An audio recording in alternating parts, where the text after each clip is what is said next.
Ένα μεγάλο λαϊκό γλέντι πραγματοποιήθηκε και φέτος στο νέο Πετρίτσι του Δήμου Συντικής, αφού ο Πολιτιστικός Σύλλογος, με αφορμή τη γιορτή του Αγίου Μινά, διοργάνωσε όπως κάθε χρόνο την γιορτή Τσίπουρου ακριβώς μπροστά από την εκκλησία.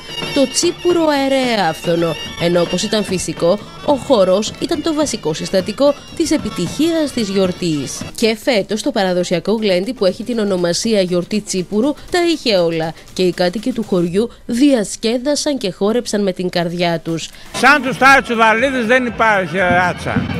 Πιστέψτε με. Άνεργος είμαι. Είμαστε οι πρώτοι. Βγάλαμε και δήμαρχο, το Τάτσιο, το Γεώργιο, και είμαστε αλφαεθνικοί. Ωραίος ο Φέδο. Το Τσίπουρο ωραίο σήμερα που μοιράζεται εδώ στον κόσμο. Εγώ δεν πίνω Τσίπουρο. Εγώ δεν πίνω Τσίπουρο. Κύριε Βαρία, δεν είμαι πότης. Για να ξεχάσω το δικό της. Δεν είμαι πότης. Δεν πίνω. Άσε ρε πονηρέ. Μοιράζεται πάντως στον κόσμο, έτσι λέγεται η γιορτή, είναι μια μέρα για...